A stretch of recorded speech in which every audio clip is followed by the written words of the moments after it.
ស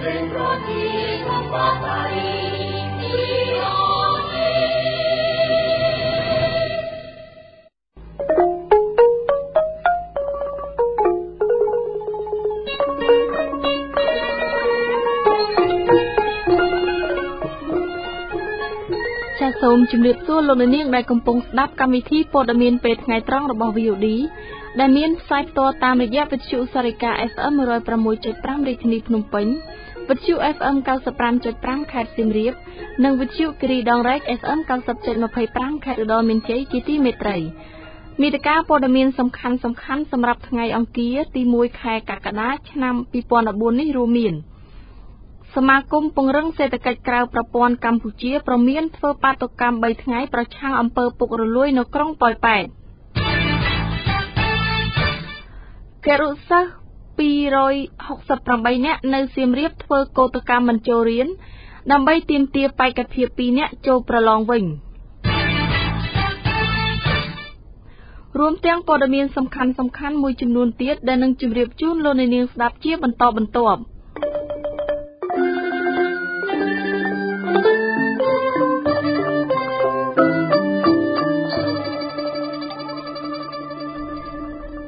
លំដាប់តទៅនេះនាងខ្ញុំចនស្រីណុចសូមជូនព័ត៌មានពិស្ដាគរុសិស្សនៃសាលាគរុកសលវិក្រិតខេត្តសៀមរាបជិត280នាក់បានប្រមូលផ្ដុំគ្នាធ្វើកោតកម្មដើម្បីទាមទារឲ្យទទួលយកបេក្ខភាព 2 រូបមានឈ្មោះប្រឡងបន្ទាប់ពីនាយកសាលានោះលុបឈ្មោះចេញពីបញ្ជីប្រឡងដោយចោទប្រកាន់ថាមិនមានសិលធម៌និងស្លៀកពាក់មិនសមរម្យប៉ុន្តែករណីនេះក្រុមអ្នកតវ៉ាលើកឡើងថាជាការរើសអើងលោកបូសាវីរាយការណ៍បន្តពីខេត្តសៀមរាបគរុសិស្ស268នាក់នៅសាលាគរុកសលវិក្រិតការខេត្តសៀមរាបនៅព្រឹកថ្ងៃអង្គារនេះប្រមូលផ្ដុំគ្នានៅខាងមុខសាលាធ្វើកោតកម្មទាមទារឲ្យបេក្ខភាព 2 នាក់ទទួលបានបេក្ខភាពប្រឡងបញ្ចប់វគ្គគ្រូបឋមសិក្សាឆ្នាំទី 2 សម័យប្រឡងថ្ងៃទី 4 ខែកក្កដាឆ្នាំ 2014 បេក្ខជនទាំង 2 នាក់នោះមានឈ្មោះវិនសាវីនិងសេងលីហុងក្រុមអ្នកតវ៉ាលើកឡើងថាពួកគេទាំង 2 នាក់ត្រូវបាននាយកសាលាដកបេក្ខភាពប្រឡងចេញពីបញ្ជីប្រឡងបញ្ចប់ចំនួនទី 31 ដោយគ្រាន់តែមានកំហុសតិចតួចបន្ទាប់ពីផ្ដល់ព័ត៌មានដល់វិទ្យុ VOD កាលពីដើមឆ្នាំ 2014 ពីករណីឲ្យពួកគេធ្វើការលើសម៉ោងរដ្ឋនិងបិទសិទ្ធិសេរីភាពពួកគាត់ក្នុងការបញ្ចេញមតិមូលហេតុពួកខ្ញុំសូមទាមទារឈ្មោះប្រឡងឲ្យមិត្តភក្តិរបស់ខ្ញុំ 2 នាក់ដោយសារតែមានឈ្មោះប្រឡងនៅថ្ងៃទី 4 កក្កដា 2014 អត់ចេតនាតែគឺបំណងបដ යි អត់មានចេតនាថាអ្វីខុសឬអ្វីច្រឡំអីទេខ្ញុំយល់ថាអយុត្តិធម៌ព្រោះមិនឲ្យមិត្តភក្តិអត់ឲ្យគរុសិស្សចូលប្រឡងពីព្រោះខ្ញុំគិតថាគ្រាន់តែរឿងខុសខោអាវហើយនឹងចំណិតជើងតិចបន្តួចដាក់អោយប្រឡងដូចអត់សពគាត់បានទេចូលប៉ុស្តិ៍ VOD ដើម្បីខាង VOD នឹងគាត់ជួយដោះស្រាយសម្រួលពីរឿងវិន័យហើយនឹងច្បាប់នៅក្នុងសាលានឹងលោកសេងលីហុងនិងលោកវិនសាវីត្រូវប្រឡងបញ្ចប់ឆ្នាំនៅថ្ងៃទី 4 ខែកក្កដានេះប៉ុន្តែនាយកសាលាលោកលាវអរ៉ាបានដកឈ្មោះលោកចេញពីបញ្ជីប្រឡងក្រោមហេតុផលថាមិនមានសិលធម៌ខុសបច្ចេកទេសការស្លៀកពាក់ទោះជាយ៉ាងណាការធ្វើកោតកម្មនេះអស់រយៈពេលជាង 1 ម៉ោងនៅខាងមុខសាលាប៉ុន្តែត្រូវបានរំសាយវិញនៅព្រឹកថ្ងៃដដែលបន្ទាប់ពីប្រធានមន្ត្រីអប់រំយុវជននិងកីឡាខេត្តសៀមរាបចូលមកដោះស្រាយនៅក្នុងបរិវេណសាលាប្រធានមន្ត្រីអប់រំយុវជននិងកីឡាខេត្តសៀមរាបលោកអ៊ុងសេរីឌីមានប្រសាសន៍ថាបេក្ខជនទាំង 2 រូបត្រូវបានឲ្យឈ្មោះប្រឡងវិញហើយបន្ទាប់ពីរកឃើញថាពួកគេមិនមានហេតុផលច្បាស់លាស់ដែលត្រូវលុបឈ្មោះជាបេក្ខភាពប៉ុន្តែលោកបដិសេធករណីផ្ដល់ព័ត៌មានដល់វិទ្យុ VODជួយសម្របសម្រួលឡើងវិញហើយថាដោយសារហេតុផលចេះទៅអញ្ចឹងយើងអនុគ្រោះឲ្យគ្នាបញ្ចូលក្នុងបេក្ខភាពប្រឡងឡើងវិញប៉ុណ្ណឹងទេអញ្ចឹងគឺសម័យខ្លួនក៏បានទទួលយកហើយសាលាក៏បានទទួលយកអត់មានក្នុងរឿងនេះផងខ្ញុំមកនេះខ្ញុំស្រាវជ្រាវចូលម្ដងខ្ញុំស្រាវជ្រាវមើលកំណត់ហេតុវាតម្លៃដែរទោះជាយ៉ាងណាបើតាមបទបញ្ជាផ្ទៃក្នុងរបស់ក្រសួងអប់រំយុវជននិងកីឡាបង្ហាញថាមុននឹងលុបបេក្ខភាពពីបញ្ជីឈ្មោះប្រឡងលុះត្រាបុគ្គលនោះធ្វើនយោបាយនៅកន្លែងគ្រឹះស្ថានសាធារណៈបង្កបញ្ហាអសន្តិសុខនៅក្នុងសាលាសិស្សដែលបោះបង់ការសិក្សាមិនគោរពបទបញ្ជាផ្ទៃក្នុងរបស់សាលាជាដើមខ្ញុំបូសាវី VOD រាយការណ៍ពីខេត្តសៀមរាបចាលោកនាងស្ដាប់ជាទីមេត្រីគណៈដែលអាជ្ញាធរថៃចាប់បញ្ជូនពលករខ្មែររាប់ម៉ឺននាក់ត្រឡប់មកវិញនោះអ្នករកស៊ីនិងពលករចិញ្ចោតាមច្រកព្រំដែនអន្តរជាតិប៉ោយប៉ែតបានចោទអាជ្ញាធរថៃនិងកម្ពុជាឆ្លៀតឱកាសយកលុយពីពលករទាំងនេះដោយខុសច្បាប់ករណីនេះសមាគមពង្រឹងសេដ្ឋកិច្ចក្រៅប្រព័ន្ធកម្ពុជាប្រមានធ្វើបាតុកម្មប្រឆាំងនឹងការយកលុយខុសច្បាប់នេះ លោក ឡាយ សាមៀន ជូនសេចក្តីរាយការណ៍ ប្រធានសមាគមពង្រឹងសេដ្ឋកិច្ចក្រៅប្រព័ន្ធកម្ពុជានិងដឹកនាំអាជីវករធ្វើបាតកម្មនៅច្រកព្រំដែនអន្តរជាតិប៉ោយប៉ែតប្រឆាំងអាជ្ញាធរថៃនិងនគរបាលអន្តោប្រវេសន៍កម្ពុជាយកលុយខុសច្បាប់ខណៈដែលពលករចិញ្ចោធ្វើការនៅប្រទេសថៃប្រធានសមាគមពង្រឹងសេដ្ឋកិច្ចក្រៅប្រព័ន្ធកម្ពុជាលោកដិនពុទ្ធីប្រាប់ VOD នៅថ្ងៃអង្គារនេះថាអ្នករត់តាក់ស៊ីអ្នករត់ម៉ូតូឌុបអាជីវករនិងកម្មករអូតូទេសនឹងធ្វើបាតកម្មរយៈពេល3ថ្ងៃចាប់ពីថ្ងៃទី9ដល់ថ្ងៃទី11ខែកក្កដាដើម្បីទាមទារឲ្យភាគីថៃនិងខ្មែរបញ្ឈប់ជំរិតយកលុយពីភាគីខ្មែរខុសច្បាប់និងលក្ខខណ្ឌមួយចំនួនទៀតលោកដិនពុទ្ធីបន្តថាការធ្វើបាតកម្មនេះទាមទារលក្ខខណ្ឌចំនួន11ចំណុចរួមមានទាមទារឲ្យឡានខ្មែរចូលថៃធម្មតាវិញស្នើឲ្យភាគីថៃបញ្ឈប់ជំរិតយកលុយពីភាគីខ្មែរសូមឲ្យនគរបាលអន្តោប្រវេសន៍ខ្មែរបញ្ឈប់យកលុយ70បាតពីខ្មែរដែលខុសពីនីតិវិធីនិងសូមឲ្យមន្ត្រីគយនៅច្រកព្រំដែនទ្វារអន្តរជាតិប៉ោយប៉ែតបញ្ឈប់ការយកលុយថ្លៃកម្មករអូតូទេសពេលឆ្លងកាត់វាអត់មានច្បាប់ឲ្យយកដែរយកក្រុមគុំហ្នឹងព្រោះរដ្ឋាភិបាលអត់គ្រូដល់កម្មករអូទេសអីចឹងណាអីបាទអត់ត្រូវយកទេគាត់ពួកគាត់យកឥឡូវនេះយកមកដំណាក់បង3ដំណាក់ការវាយកទៅតាមគេមើលឯបានហ្នឹងមិនគេយកតាមហ្នឹងចឹងណាទេគេដាក់យកចាប់ពីប្រហែលទៅចាប់30000 40000បាទអត់ទេនិយាយគួយកន្លែងគួយយកច្រើនបាទបន្ទាប់មកកម្មkontrolគេយក50បាតឬក៏20 30បាតស្មើនឹង4 5000រៀលណាហើយបលីហ្នឹងគេយក4 5000ចឹងទៀតទៅតែគេថាចឹងហ្នឹងមន្ត្រីសម្របសម្រួលនៃសមាគមអាត់ហុកខេត្តបន្ទាយមានជ័យលោកសុំចន្ទទាមានប្រសាសន៍ថាបាតកម្មគឺជាសិទ្ធិសេរីភាពរបស់ប្រជាពលរដ្ឋក្នុងការទាមទារអ្វីមួយដែលមានចែងក្នុងរដ្ឋធម្មនុញ្ញដូចនេះអាជ្ញាធរគួរតែអនុញ្ញាតនិងសម្របសម្រួលជូនពួកគាត់លោកបន្តថាបញ្ហាដែលអាជ្ញាធរថៃនិងកម្ពុជាយកលុយខុសច្បាប់នៅតែកើតមានឡើងជារឿយៗអំពីបញ្ហានេះវាកើតឡើងរឿយៗណាត្រូវងារឆ្លៀតបងទៅក្នុងសួងឆ្លៀតបដៅកូនចឹងវាអាក្រក់ពេកហើយទាំងសងខាងទាំងថៃទាំងខ្មែរនៅតែប្រព្រឹត្តវាមិនមែនអត់ទេរួមទាំងអាជ្ញាធរទាំងអស់ហ្នឹងគ្មានញើតច្បាប់គ្មានញើតអីទាំងអស់ដែលគាត់នៅតែប្រព្រឹត្តអត់ដែលអាក្រក់អត់ដែលកើតឡើងវាក៏ដឹងថាភ្នាក់ងាររដ្ឋអង្គុយកៅអីរដ្ឋតែនៅតែប្រព្រឹត្តអញ្ចឹងតទៀតឬដូចយ៉ាងម៉េចតើតើនឹងបញ្ហានេះអភិបាលក្រុងប៉ោយប៉ែតលោកងៅមេងជួនបានចានចោលការចោទប្រកាន់នេះដោយលោកអះអាងថាកន្លងទៅអាជ្ញាធរមានសមត្ថកិច្ចមិនដែលយកលុយខុសពីនីតិវិធីច្បាប់ឡើយបញ្ហាដែលថាសមត្ថកិច្ចអាជ្ញាធរយើងយកលុយខុសពីនីតិវិធីខ្ញុំមិនអាចបកស្រាយបានទេហើយខ្ញុំក៏មិនមានការពាក់ព័ន្ធណាដែលសមត្ថកិច្ចណាទៅយកលុយលើសពីអ្វីដែលការណែនាំរបស់រដ្ឋាភិបាលដែរបាទខ្ញុំគ្រាន់តែសូមបញ្ជាក់តែប៉ុណ្ណឹងបាទចាប់ពីដើមខែមិថុនាមកពលករខ្មែរជាង250,000នាក់ត្រូវបានអាជ្ញាធរថៃចាប់ដាក់រថយន្តក្រុងបញ្ជូនមកកម្ពុជាវិញតាមច្រកទ្វារអន្តរជាតិប៉ោយប៉ែតខេត្តបន្ទាយមានជ័យបាត់ដំបងឧត្តរមានជ័យនិងខេត្តប៉ៃលិនក្រោមហេតុផលពង្រឹងការអនុវត្តច្បាប់ក្នុងប្រទេសនិងជៀសវាងការជួញដូរមនុស្សប៉ុន្តែក្រោយមកពលករទាំងស្របច្បាប់និងខុសច្បាប់នៅតែបន្តទៅរកការងារធ្វើការនៅប្រទេសថៃវិញដោយសារមិនមានការងារនៅកម្ពុជាគ្រប់គ្រាន់ឬការងារទទួលបានតម្លៃឈ្នួលតិចខ្ញុំឡាយសាមៀន VOD ភ្នំពេញចាលោកនាងស្ដាប់ជាទីមេត្រីស្របពេលដែលផ្សារទំនើបដ៏ធំមួយរបស់ជប៉ុនទើបតែបើកសម្ពោធលើទឹកដីកម្ពុជាកំពុងទាក់ទាញអាជីវករក៏ដូចជាប្រជាពលរដ្ឋចូលទិញទំនិញយ៉ាងច្រើនចុះកកស្ទើររាល់ថ្ងៃនោះក៏មានការលើកឡើងរបស់ប្រជាពលរដ្ឋនាំគ្នារិះគន់ថាផ្លាកឈ្មោះផ្សារមិនមានអក្សរខ្មែរជាហេតុធ្វើឲ្យប៉ះពាល់ដល់វប្បធម៌និងច្បាប់នៅកម្ពុជារាយការណ៍បន្តដោយកញ្ញាកាន់វិជ្ជការ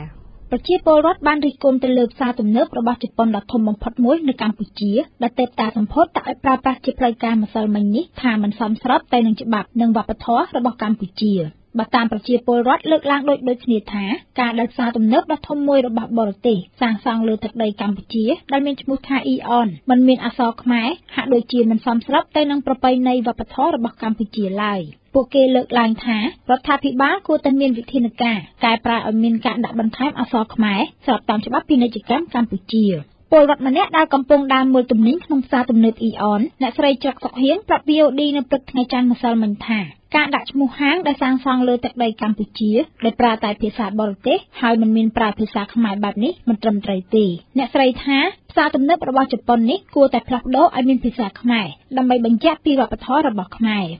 រដ្ឋាភិបាលនេះគួរកែតម្រូវថាឲ្យផ្សារហ្នឹងត្រូវដាក់ភាសាខ្មែរយើង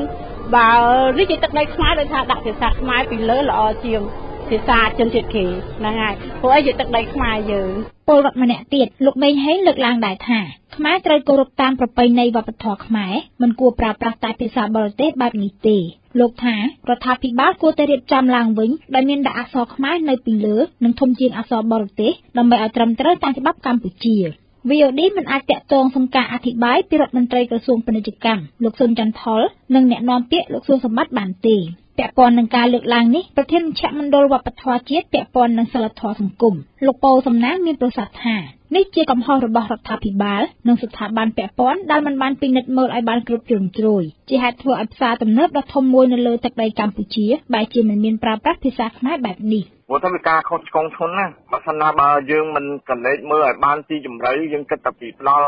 លើកទឹកចិត្តដល់អ្នកវិនិយោគទុនវាជ្រុលហួសហេតុដល់ផ្លិចអាហៅថាអក្សរសាស្ត្រខ្មែរណាហ្នឹងវាមិនអាចយើងទទួលយកបានទេលោកប៉ូសំណាងបានបន្ថែមទៅលើការនិយមប្រើប្រាស់វប្បធម៌បរទេសរបស់ប្រជាជនកម្ពុជាថាកំពុងធ្វើឲ្យកម្ពុជាឈានទៅដល់ការបាត់បង់នៅវប្បធម៌របស់ខ្លួនស្របពេលដែលបណ្ដាបរទេសតែងតែយកចិត្តទុកដាក់លើកកម្ពស់ប្រពៃណីវប្បធម៌របស់គេមិនឲ្យមានការបាត់បង់ផ្សារទំនើបរបស់ជប៉ុនដែលមានឈ្មោះថា Eon ដែលទើបតែសម្ពោធដាក់ឲ្យប្រើប្រាស់ជាផ្លូវការកាលពីថ្ងៃច័ន្ទទី30ខែមិថុនាឆ្នាំ2014ម្សិលមិញនេះជាផ្សារទំនើបដែលមានទំហំធំជាងគេនៅកម្ពុជាដោយចំណាយទឹកប្រាក់វិនិយោគអស់$205លាននិងមានបុគ្គលិកធ្វើការចំនួន2500នាក់ការសម្ពោធផ្សារនេះមានការចូលរួមពីលោកនាយករដ្ឋមន្ត្រីហ៊ុនសែននិងរដ្ឋមន្ត្រីក្រសួងការបរទេសជប៉ុនផងដែរកន្លងមកនៅខេត្តសៀមរាបក៏មានការរិះគន់ពីសំណាក់មគ្គុទ្ទេសក៍និងភ្ញៀវទេសចរទៅលើក្រុមហ៊ុនបរទេសមួយចំនួនដែលសរសេរស្លាកយីហោរបស់ខ្លួនជាភាសាបរទេសដោយមិនប្រើភាសាខ្មែរនៅជាមួយផងទោះជាយ៉ាងណាក្រោយពីមានការរិះគន់ទៅឃើញមានការផ្លាស់ប្ដូរមកសរសេរជាអក្សរខ្មែរវិញនាងខ្ញុំកាន់វិជ្ជការ VOD ភ្នំពេញចាលោកនាងស្ដាប់ជាទីមេត្រីគណៈកម្មការប្រឹក្សាការងារនៃក្រសួងការងារសម្រាប់យកដើមខែតុលាឆ្នាំនេះពិភាក្សាពីការដំឡើងប្រាក់ឈ្នួលរបស់កម្មករសម្រាប់ឆ្នាំ2015ចំណែកសហជីពហៅថាការសម្រេចនេះធ្វើឡើងខុសពីការចង់បានរបស់កម្មករអ្នកនាងថោស្រីលក្ខរាយការណ៍បន្តគណៈកម្មការប្រឹក្សាការងារនៃក្រសួងការងារនៅថ្ងៃច័ន្ទនេះសម្រាប់យកដើមខែតុលាជាពេលវេលាពិភាក្សាដំឡើងប្រាក់ឈ្នួលរបស់កម្មករផ្នែកវាយនភ័ណ្ឌកាត់ដេរសម្លៀកបំពាក់និងផលិតស្បែកជើងសម្រាប់ឆ្នាំ2015ការសម្រេចនេះធ្វើឡើងក្រោយពីការពិភាក្សារបស់មន្ត្រីពាក់ព័ន្ធនៃក្រសួងការងារតំណាងនយោជកនិងតំណាងកម្មករនយោជិតនៅក្នុងក្រសួងការងារនាថ្ងៃច័ន្ទម្សិលមិញរដ្ឋមន្ត្រីក្រសួងការងារនិងជាប្រធានគណៈកម្មការប្រឹក្សាការងារលោកអ៊ិតសំហេងថ្លែងបន្ទាប់ពីកិច្ចពិភាក្សាថាក្រសួងបានសម្រេចកំណត់យកដើមខែតុលាឆ្នាំ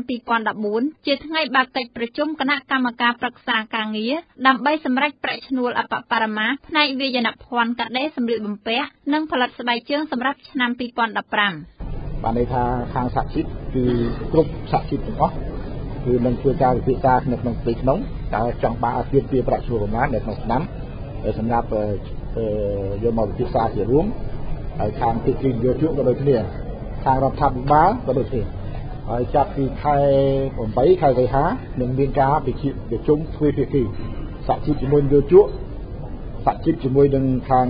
ក្រសួងហើយក្រសួងជាមួយយោជកដើម្បីស្វែងយល់ពីគ្នាទៅវិញទៅមកហើយដល់ទៅខែ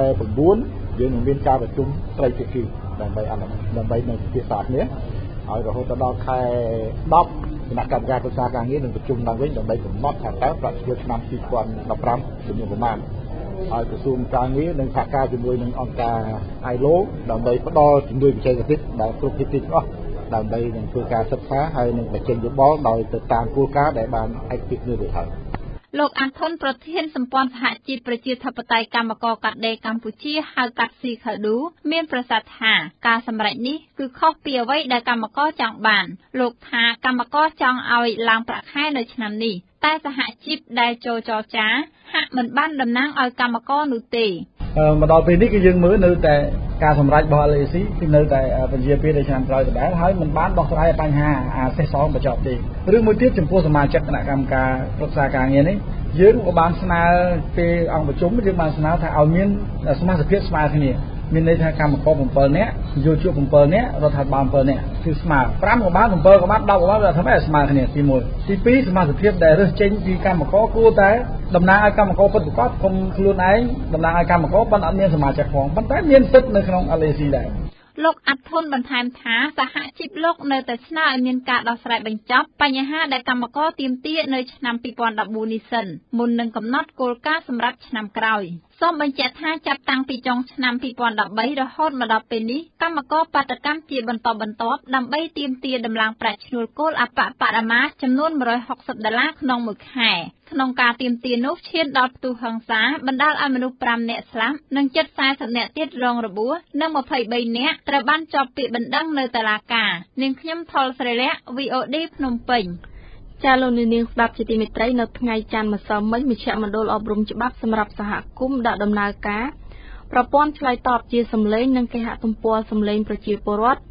ដើម្បីប្រជាពលរដ្ឋងាយស្រួលក្នុងការបញ្ជូនដំណឹងពីសហគមន៍ឲ្យអ្នកព័ត៌មានឬអ្នកព័ត៌មានងាយរកព័ត៌មានពីសហគមន៍វិញកញ្ញាឡុងគីមម៉ារីតារាយការណ៍បន្តមជ្ឈមណ្ឌលអប់រំច្បាប់សម្រាប់សហគមន៍ដាក់ដំណើរការប្រព័ន្ធឆ្លើយតបជាសម្លេងនិងគេហទំព័រសម្លេងប្រជាពលរដ្ឋដើម្បីបង្កភាពងាយស្រួលក្នុងការទទួលនិងផ្ដល់ព័ត៌មានក្នុងគោលបំណងលើកស្ទួយសេរីភាពបញ្ចេញមតិនិងសេរីភាពទទួលបានព័ត៌មាននៅកម្ពុជាថ្លែងក្នុងពិធីបើកដំណើរការប្រព័ន្ធឆ្លើយតបជាសម្លេងនិងគេហទំព័រសម្លេងប្រជាពលរដ្ឋហៅកាត់ថា IVR នៅព្រឹកថ្ងៃច័ន្ទកាលពីម្សិលមិញនាយកប្រតិបត្តិនៃមជ្ឈមណ្ឌលអប់រំច្បាប់សម្រាប់សហគមន៍លោកយេងវីរៈមានប្រសាសន៍ថាគោលបំណងក្នុងការបង្កើតនៅកម្មវិធីនេះដើម្បីលើកស្ទួយសេរីភាពក្នុងការទទួលបានព័ត៌មានឬផ្ដល់ព័ត៌មានពីសហគមន៍របស់ខ្លួនទៅសហគមន៍ដទៃទៀតនិងដើម្បីឲ្យប្រជាពលរដ្ឋអាចស្វែងយល់អំពីច្បាប់ឬអាចស្វែងរកប្រឹក្សាពីអ្នកជំនាញផ្នែកច្បាប់ពីមជ្ឈមណ្ឌលរបស់លោកគាត់មានឱកាសអាចនឹងស្ដាប់ស្វែងយល់អំពីច្បាប់ពីការលទ្ធភាពការប្រឹក្សាផ្នែកច្បាប់ពីអ្នកច្បាប់នៅមជ្ឈមណ្ឌលយើងខ្ញុំហើយអាចនឹងរាយការណ៍ព័ត៌មានអំពីព្រឹត្តិការណ៍ដែលកើតមាននៅតាមសហគមន៍របស់គាត់និងអាចស្វែងយល់ព័ត៌មានផ្សេងៗនៅសហគមន៍ផ្សេងៗតំណាងសហគមន៍ថ្មគរដែលបានចូលរួមលោកស្រីច្រាយនីមមានប្រសាសន៍ថាក្នុងការបើកឲ្យដំណើរការនៅប្រព័ន្ធឆ្លើយតបជាសម្លេងនិងគេហទំព័រសម្លេងប្រជាពលរដ្ឋពិតជាផ្ដល់សារៈប្រយោជន៍ច្រើនដល់សហគមន៍លោកស្រីបន្តថាសហគមន៍របស់លោកស្រីឬសហគមន៍ផ្សេងទៀតអាចបង្ហាញពីបញ្ហារបស់ខ្លួនឬអាចដឹងពីព័ត៌មានផ្សេងៗដែលកើតមានឡើងឲ្យសាធារណជនបានដឹងឮធ្វើឲ្យគាត់បានផ្សព្វផ្សាយរឿងរបស់គាត់ដែលកើតឡើងឲ្យអាជ្ញាធរក៏ឬ NGO និងជាពលរដ្ឋដែលនៅក្នុងប្រទេសបានដឹងឮមកហើយពិសេសគឺអាជ្ញាធរបានទៅជួយគាត់គឺអន្តរាគមន៍គាត់ផ្ទាល់ហេតុការណ៍ដែរអញ្ចឹងសូមឲ្យប្រជាពលរដ្ឋនិងសហគមន៍ហើយនឹងខាងរដ្ឋាភិបាលសូមឲ្យនាំគ្នាការគ្រប់គ្រងនៅសម្លេងប្រជាពលរដ្ឋនេះឡើងក្នុងពិធីបើកឲ្យដំណើរការក៏បានធ្វើបទបង្ហាញទាក់ទងនឹងការភ្ជាប់ទំនាក់ទំនងព័ត៌មានពីសហគមន៍ទៅកាន់សហគមន៍និងអ្នកសារព័ត៌មានតាមរយៈការទទួលនិងចែកផ្សាយដំណឹងថ្មីៗទាន់ហេតុការណ៍នៅលើទូរស័ព្ទដៃដែលពលរដ្ឋអាចទំនាក់ទំនងតាមលេខទូរស័ព្ទ017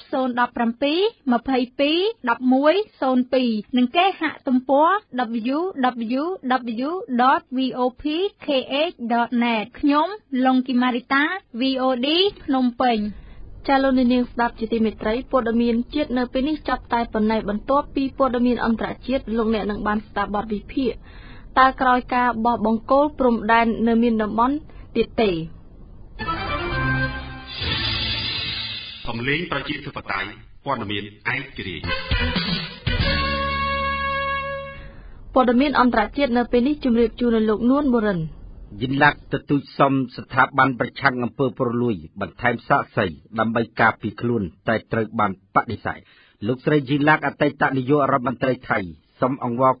គណៈកម្មការប្រឆាំងអំពើពុករលួយប្រទេសថៃឲ្យទទួលយកសាក្សីរបស់ខ្លួនចំនួន8រូបថែមទៀតដើម្បីឆ្លើយបំភ្លឺនៅការចោទប្រកាន់ថាលោកស្រីនៅពីក្រោយរឿងអាស្រូវពុករលួយនៅក្នុងគម្រោងទិញស្រូវអ្នកនាំពាក្យម្នាក់របស់គណៈកម្មការប្រឆាំងអំពើពុករលួយប្រទេសថៃនិយាយថាលោកស្រីជីឡាក់បានសុំបន្ថែមសាក្សីចំនួន8រូបថែមទៀតហើយលោកស្រីសន្យាបញ្ជូនភស្តុតាងជាច្រើនទៀតដើម្បីការពារខ្លួនលោកស្រីប៉ុន្តែគណៈកម្មការប្រឆាំងអំពើពុករលួយបដិសេធហើយបានប្រាប់ថាការស៊ើបអង្កេតជិតដល់ពេលបិទបញ្ចប់ហើយគឺនៅសល់តែការបើកការចោទសួរជាផ្លូវការតែប៉ុណ្ណោះ លោកស្រីជីឡាករងបាត់ចោតពីបាត់អសមត្ថភាពនៃការគ្រប់គ្រងគម្រោងទិញស្រូវដោយបណ្ដោយឲ្យមានអំពើពុករលួយហើយប្រសិនបើរកកំហុសឃើញគឺអតីតនាយករដ្ឋមន្ត្រីរូបនេះអាចនឹងដកហូតសិទ្ធិធ្វើនយោបាយរយៈពេល5ឆ្នាំប៉ុន្តែនៅក្នុងអន្តរកាលនេះក្រុមប្រឹក្សាយោធាថៃដែលដឹកនាំដោយឧត្តមសេនីយ៍ប្រយុទ្ធច័ន្ទអូចាចាប់ផ្ដើម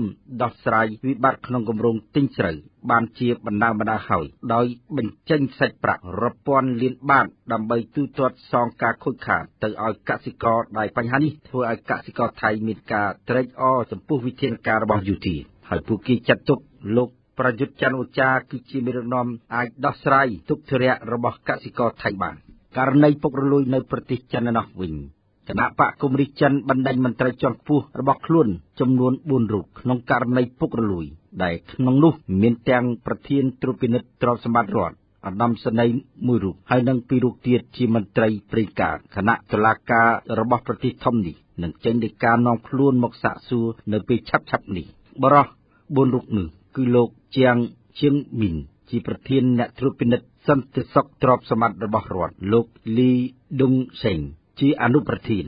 និងលោកវ៉ាងយ៉ុងជុនអតីតអនុប្រធានសាជីវកម្មអាជ្ញាធរជាតិព្រៃការប្រទេសចិនហើយលោកជូកៃហ៊ូអតីតអនុប្រធានគណៈកម្មការអធិការកិច្ចកងទ័ពទីភ្នាក់ងារសារព័ត៌មានចិនស៊ីនហូរីកាថាជនទាំង4រូបនេះនឹងត្រូវបានតុលាការព្រំប្រទានធ្វើការចាប់ប្រកាន់ជាផ្លូវការហើយឈានដល់ការជំនុំជម្រះក្តីឆាប់នេះតាមច្បាប់ព្រំប្រទានប្រទេសចិនបើរកកំហុសឃើញជនទាំង4រូបនេះអាចប្រឈមមុខនឹងការកាត់ទោសមួយជីវិតហើយប្រសិនបើធន់ធ្ងរជាងនេះគឺរហូតមានទោសប្រហារជីវិតទៅរកប្រទេសឥណ្ឌានោះវិញឥណ្ឌាបាញ់រ៉ុកែតបំពាក់ផ្កាយរណបចំនួន5ចូលលំហអាកាសប្រទេសឥណ្ឌានៅថ្ងៃច័ន្ទបានបាញ់រ៉ុកែតដោយភ្ជាប់ផ្កាយរណបចំនួន5ចូលលំហអាកាសដែលជាលើកដំបូងនៃការចាប់ផ្ដើមគ្រប់គ្រងអំណាចរបស់នាយករដ្ឋមន្ត្រី Narendra Modi ដោយបានអំពាវនាវដល់អ្នកវិទ្យាសាស្ត្រជួយអភិវឌ្ឍផ្កាយរណបរបស់ប្រទេសអាស៊ីខាងត្បូងមួយនេះតាមបណ្ដាញផ្សាយព័ត៌មានបាងកកប៉ុស្តិ៍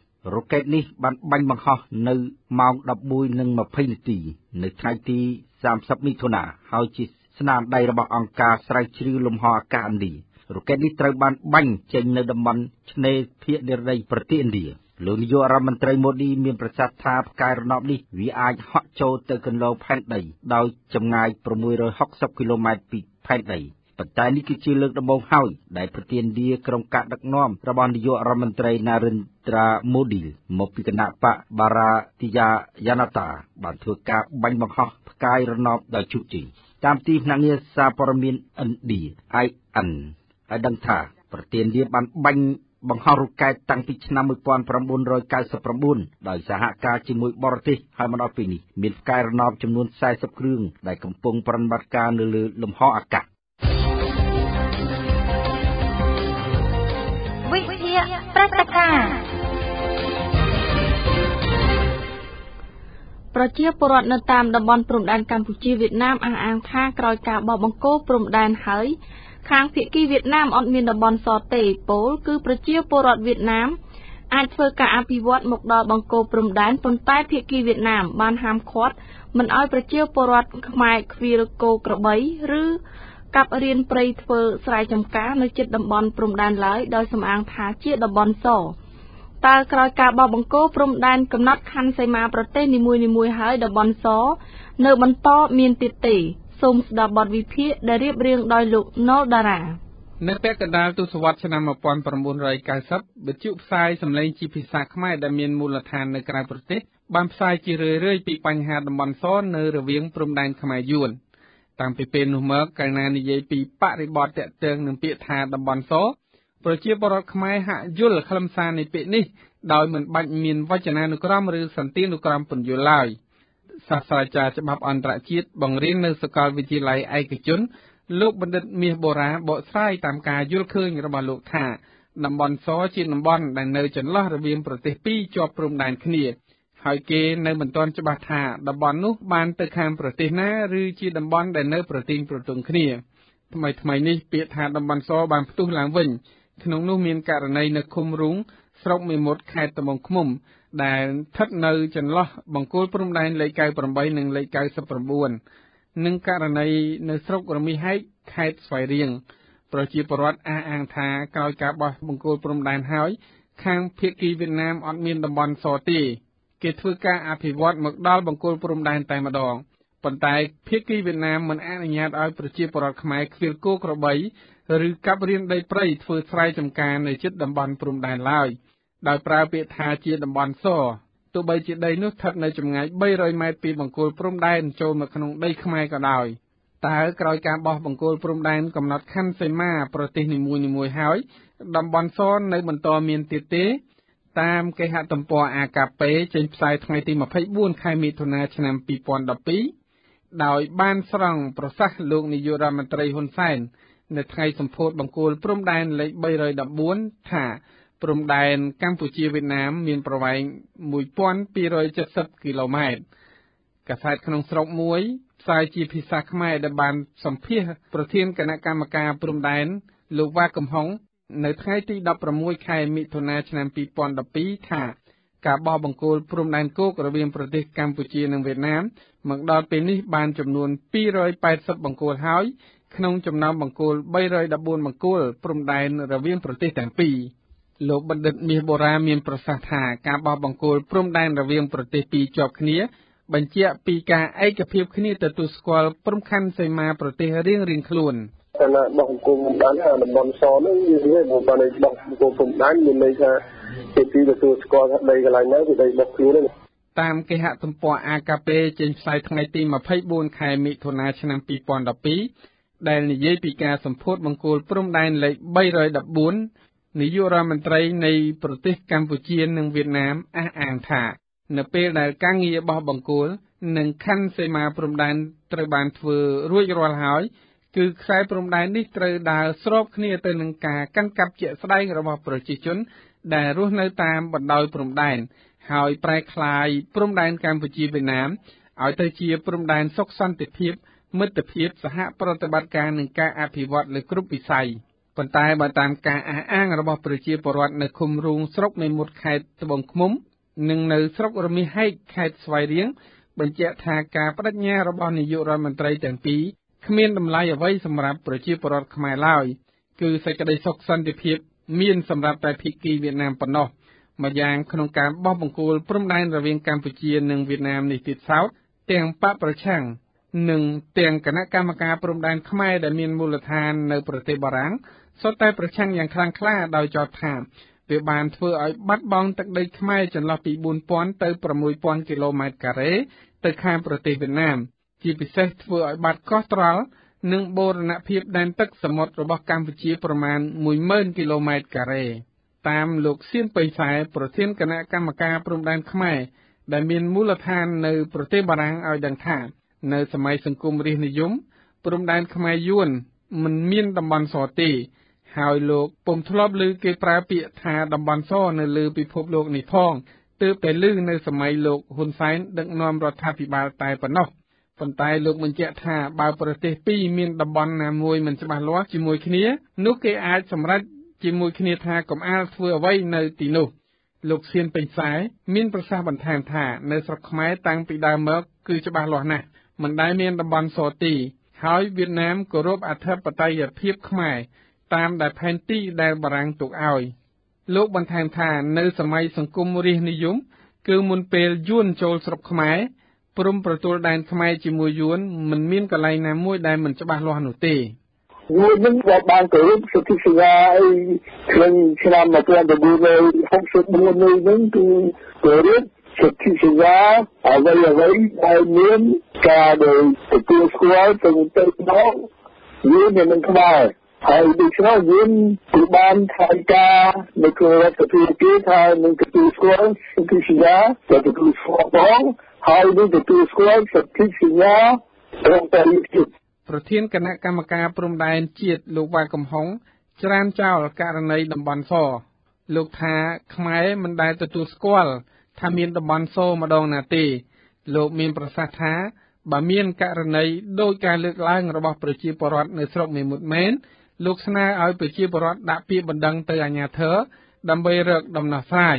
យើងបោះបកគោហើយយើងខាងហើយយើងប្រាប់ថាមានបាត់វិទ្យាវិទ្យាមានតែបាត់ទៅណាយើងប្រាប់ថាอะไรគណៈកម្មការគេនឹងតបឲ្យបានឲ្យគាត់ដូចប្រកបមានอะไรថាវាជាឯកសារថានឹងជារបស់គាត់មែនជារួមការបកស្រាយរបស់អ្នកច្បាប់និងរបស់ប្រធានគណៈកម្មការព្រំដែនជាតិក៏ដូចជាប្រធានគណៈកម្មការព្រំដែនខ្មែរដែលមានមូលដ្ឋាននៅប្រទេសបារាំងសុទ្ធតែយល់ដូចគ្នាថាការបោះបង្គោលព្រំដែនគឺប្រទេសទាំងពីរសុទ្ធតែឯកភាពគ្នាទទួលស្គាល់បូរណភាពគ្នាទៅវិញទៅមកគឺលែងមានតំបន់ណាដែលថាមិនច្បាស់លាស់ទៀតហើយខ្ញុំណុលតារា VOD ភ្នំពេញ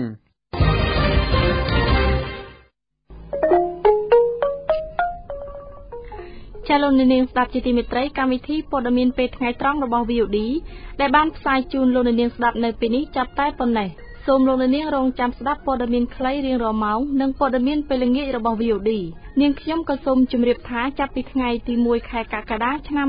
2014កម្មវិធីព័ត៌មាន VOD នៅពេលរសៀលនិងពេលល្ងាចនឹងមានផ្សាយផ្ទាល់ទៅកាន់ខេត្តបាត់ដំបងតាមរយៈវិទ្យុ FM 105.75 MHz និងទៅកាន់ខេត្តកំពតចាប់ពីថ្ងៃទី1ខែសីហាឆ្នាំ2014តាមរយៈវិទ្យុ FM 98.30 MHz សម្រាប់ពេលនេះនាងខ្ញុំចនស្រីណុចរួមទាំងសហការីទាំងអស់សូមអរគុណនិងសូមជម្រាបលា